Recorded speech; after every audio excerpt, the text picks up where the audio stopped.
The day my mother-in-law had her accident, it was critical.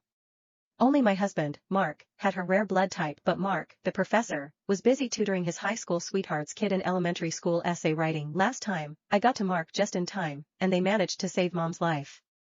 But then his ex's little hellion messed with the electrical panel, and the kitchen exploded. She and her kid died in the fire. After I took care of Mom until she got out of the hospital, Mark kidnapped me, wrapped me in firecrackers and dynamite. "It's all your fault, Sarah and little Timmy are dead," he screamed. "Why do they have to die, and you get to live the good life? I'm going to make you feel the pain they felt." I woke up on the day of Mom's accident. This time, I blocked Mark on everything. Turned off my phone. This time, maybe his ex's kid's essay will actually be good. The harsh smell of disinfectant snapped me back. I turned and saw Mom being wheeled off the ambulance. I had to be dreaming. As a doctor, my first instinct was to check her injuries. Just like before, massive internal bleeding. She needed a transfusion, fast, or she was a goner. I knew Mark was the only one who matched her blood type, but this time it was my duty as a doctor and nothing more. Get her to surgery. Run a blood panel. Notify the family. The blood results came back. A young nurse asked anxiously. "Dr. Lewis, the patient has a rare blood type, O negative. We don't have any in the blood bank. What do we do?" I put down my scalpel, took off my mask. "We wait for the family. Hope someone's a match." The hospital contacted my father-in-law, Tom, who came running in, breathless. "Honey, what happened?" "Dad, Mom was in a car wreck. Hit by a semi.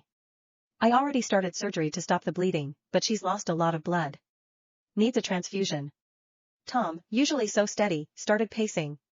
"What are we going to do? I'm not a match." Then his eyes lit up. "Mark. He's the same type as your mother. Where is he? Did you call him?" My voice went up, full of fake distress, tears welling up. "Dad, it was so crazy. My phone died. I didn't have a chance to call Mark."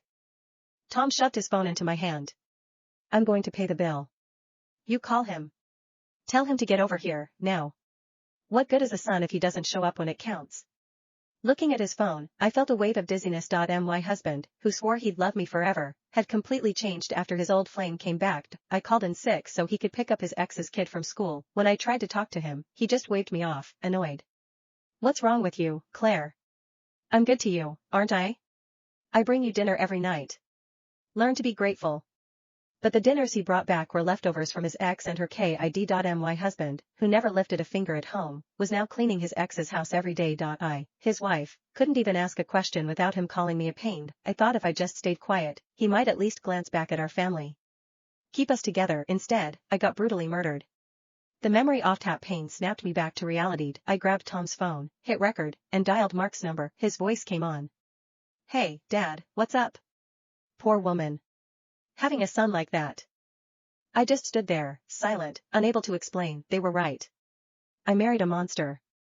Now everyone knew. If this was the old me, I would have been ashamed and quit. Found a hole to crawl into. Never raised my head again. Edie. If I didn't make something of this second chance, I might as well have stayed dead in that room. The more people knew what Mark was, the better for me. Time was passing fast. More than 10 minutes. Even if Mark had a change of heart, it would be too late. Tom asked me, his voice hopeless. "Honey, is there anything we can do? I'd give her all my blood if it would help. Even if it's not a match, maybe if she gets enough." He rolled up his sleeve, offering his arm. "Take my blood, Claire. There must be something you can do." Seeing him like that got to me. Suddenly, I had an idea. Mark once told me he donated blood to a student of his who had leukemia. It was a big deal at the school. Lots of teachers and students got tested, but only Mark matched. He got an award for being a lifesaver. The student's name was Kevin. After Mark donated blood, he still needed more treatment. He couldn't afford it, so I gave him $8,000 to help, and the best part was, he rented an apartment near the hospital for his treatments. It could work.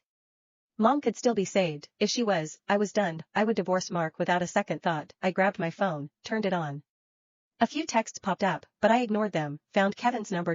My heart was pounding. Would he answer? The phone rang and rang, but no one picked up. I tried again, thinking he might have missed it. Still nothing. My heart sank. Then, the phone clicked on. "Hello? Mrs. Lewis?" Kevin answered. I said, "Kevin, it's me. Can you come to the hospital right now? My mother-in-law's been in a bad car accident. She needs blood, and you're a match.